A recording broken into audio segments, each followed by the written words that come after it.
E a gente tem assim, eu particularmente eu fiquei assim bem impressionado positivamente com uma pessoa específica que assim era um ponto que eu achava que sempre tinha um ponto a melhorar. Os treinadores de base. Eu sempre falava, pô, parece a impressão que me dava era que colocava alguém porque era famoso ou porque era conhecido de alguém. E aí eu fiquei impressionado positivamente com o Alan Barcelos, conversando com ele quando a gente fez o mini doc, né, da Copinha. E também de ver assim a leitura dele de jogo, a forma dele trabalhar e tal. E o São Paulo mesmo já falou algumas vezes, algumas pessoas do São Paulo já falaram dessa intenção de se formar um treinador na base, para que um dia ele possa, quem sabe, né, assumir o time. Alguns anos atrás tentaram isso com o Alex, né, que ele não, na minha visão, ele não pareceu que fez um bom trabalho, na minha visão, né. E agora a gente tem um cara que parece ser muito competente, que eu acho que vai ser visado por muitos clubes logo em breve. Né? Logo, logo vão querer levar ele para ser treinador de algum profissional. Como é que você está vendo essa ideia, primeiro, né, de se formar um treinador? Porque a gente sempre fala de formação de jogadores, né? Aí você tem essa possibilidade de formar um treinador em casa. E se você enxerga que, assim, não é tipo, vamos demitir logo o treinador para aproveitar ele, mas você vê essa possibilidade acontecer? Eu acho que a formação do treinador ela é bem mais complexa do que a formação do jogador, porque cada categoria ela pede de você, ela exige de você certas metodologias e certos resultados. Quando a gente fala do sub-20, que é a categoria mais próxima do profissional, realmente é o mais perto que você vai chegar de treinar o profissional, mas ainda não é treinar o profissional. Você ainda necessita trabalhar com os jogadores algumas coisas que no profissional não vão acontecer. Então, você vai ter uma situação de educativa e lúdica, que ainda assim lúdica no sub-20, que não vai existir no profissional. Então essa formação, esse VaptVupt, sair do sub-20 para o profissional, ela é muito complexa, ela é muito difícil de ser feita, não só no São Paulo, em qualquer clube do mundo. Pode acontecer, se o treinador estiver focado nisso, então ele vai começar a trabalhar pensando no que ele vai fazer no profissional. E aí é um período bem complexo, porque você tem uma gestão de elenco muito diferente, você tem que pensar que no sub-20 você está trabalhando com jogadores que estão chegando, jogadores que estão indo embora, você sabe quando eles vão embora, você sabe quando eles vão chegar, você sabe que existe uma hierarquia etária para ser seguida, muitas vezes você vai definir pelo físico do jogador alguns jogos, você vai definir pelo prospecto, pelo teto, tem um menino que ele está abaixo dos demais, mas o teto dele é mais alto, eu preciso usar, porque eu preciso alavancar esse teto dele, o resultado não é o mais importante ainda. Forçar ele forçar ele a pegar chegar no nesse tranco. teto. Preciso dar aquele famoso Passat a álcool, né? Você tem que fazer esquentar um pouquinho. Então você tem que forçar esses meninos às vezes. Às vezes o menino, tá sofrendo, tem que ser forçado, não interessa.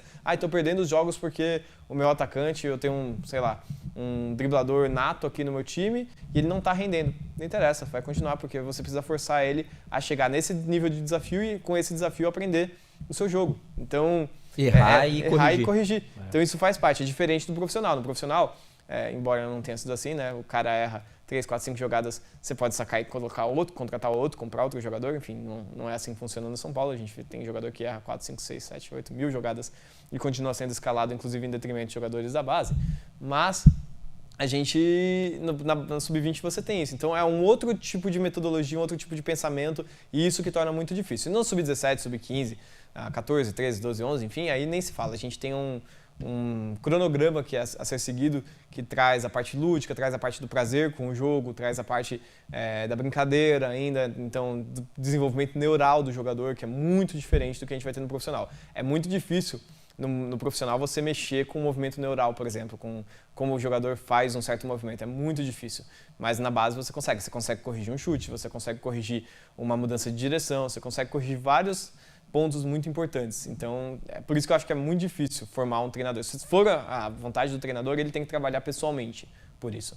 Mas isso não vai influenciar na maneira como ele vai treinar o time sub-20, na minha opinião. Não deveria influenciar. Cara, aí, assim, muita gente tem usado o exemplo do Felipe Luiz hoje, né? Que chega no Flamengo, vai fazendo um bom trabalho, enquanto tá ganhando, todo mundo elogia, né? Depois que começa a perder uma ou outra, se é eliminado da Libertadores, todo mundo vai meter o pau. Mas, talvez, para não perder um profissional bom, tentar alguma forma de, contratualmente, né? Se amarra o cara por contrato e fala, você vai trabalhar por aí, ganhar bagagem, né? Passa para ser auxiliar no profissional também, que ajuda bastante, principalmente dependendo de quem vai ser, né, o treinador que está com você. Isso é uma questão que pode acontecer. Mas é o que eu falei, parte muito mais do pessoal, do treinador, de querer isso. Óbvio que o clube vai acertar com ele, o clube fala, não, queremos que você vá pro profissional em breve. Ele fala, pô, então eu também quero, vamos preparar para isso.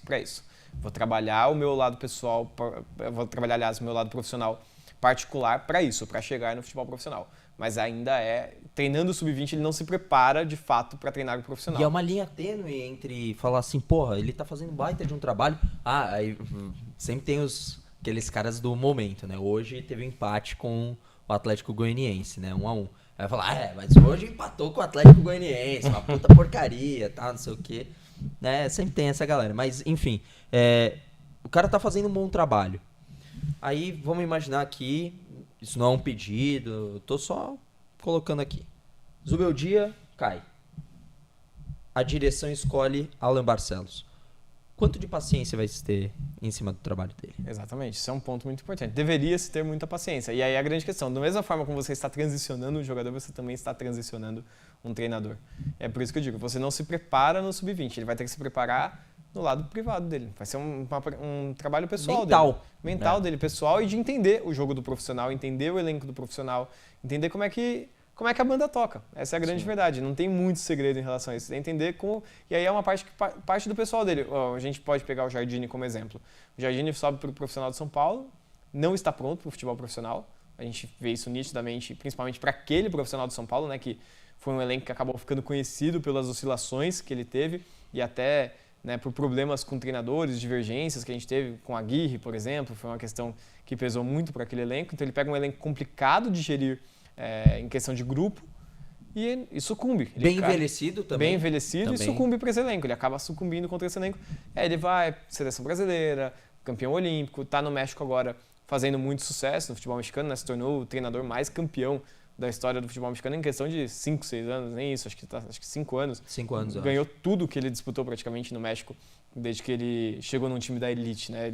Primeiro ele começou num time de menor expressão, ainda conseguiu fazer o time se classificar para o playoffs e tudo mais, e agora no time mais rico, mais endinheirado, ele consegue fazer um trabalho... São Luís, né? Antes. América, São Luís antes e agora na América. E agora na América ele fazendo um trabalho... mas o futebol mexicano é abaixo e tudo mais. O Tuca, por exemplo, o Tuca Ferretti foi um treinador de muito sucesso no futebol mexicano. Tudo bem, mas ele ainda assim fez essa transição e ele ainda assim mostrou o serviço, mesmo que seja num nível diferente do futebol brasileiro. Só que se a gente for avaliar o nível de investimento que faz hoje o futebol mexicano, eu nem acho que tá tão atrás da gente, não. Investimento, acho que não. Financeiramente, acho que não. Eu acho que a competitividade... Não, futebol, sim. A competitividade do campeonato é abaixo, mas o nível de investimento é maior que o nosso. Mas assim, até porque eles pagam em dólar. Eu acho que a cada ano, eu acho que eles vêm reduzindo um pouquinho. Vão trabalhando, entendeu? A gente tá ficando muito no... nós somos a seleção pentacampeã, nós somos o que domina a América do Sul, e nessa a gente vai vendo a galera se aproximar. Até porque eles pagam em dólar, né? Faz uma diferença tremenda. E um parênteses nisso, né? Nesse debate, eu tava vendo eu não lembro se era na Fox, TNT ou ESPN Argentina. Eles falando dessa questão da diferença, né? De premiações e tal. E eles comparando as premiações do México, Brasil, América Latina e Argentina. O campeão argentino e da Copa ganharam $500 mil de premiação. Enquanto o campeão brasileiro ganha 10, 11 milhões, né? E aí no México você ganha mais, até o paulista paga mais do que na Argentina. Só que na visão de muitos deles é aquela coisa assim, o Brasil ele só está à frente por causa do poderio financeiro de investimento. Você tem ainda revelações de jogadores, mas já não como antes. E aí o Brasil ele compete e ganha porque ele tem dinheiro. Em alguns é uma visão meio... Também não está tão errada, mas não é só isso. Mas é que se o jogador se destaca muito lá e não o suficiente para ir para o futebol europeu, ele vem pra cá. Exato. E aqui a gente tem o poder de comprar. Mas eu acho que... Eu não imagino um jogador se destacando aqui e indo jogar na Argentina. Isso não acontece. É o refúgio daqui que vai Mas é isso que eu ia falar do México. No México você tem uma grana investida maior do que aqui. Mas eles não têm o mesmo poder de marketing, né? Na verdade, de marca para poder chamar os jogadores mais de atratividade. O futebol brasileiro acho que é um atrativo muito maior ainda que o futebol mexicano. Tecnicamente ainda a gente e nisso de base ainda, e até pegar esse gancho da base, importante. Não sei se você tem essa mesma visão, Furman, mas assim, tipo, hoje a Argentina ainda consegue revelar muitos jogadores, né? Teve essa última geração de Copa do Mundo, claro que a gente lembra do Messi, o Messi, campeão, mas assim, uma geração até relativamente jovem. Lembrando que do- tem o dos- Lionel Messi camisa 10 da base do São Paulo, viu? É verdade, também tem isso. Destaque do time, inclusive, É. um dos melhores Mas jogadores lá do tem time. um Nossa, Julian. tomara que Ia ser muito Pega. engraçado, né, cara? Lionel Messi no São Paulo, perfeito. Tem um, Inclusive foi artilheiro do time, tá? No Paulistão. tinha um Hamilton, não tem? Um Hamilton Tinha também? um Hamilton, tinha um Tem Lewis algum Lewis Hamilton, é Hamilton, verdade. É.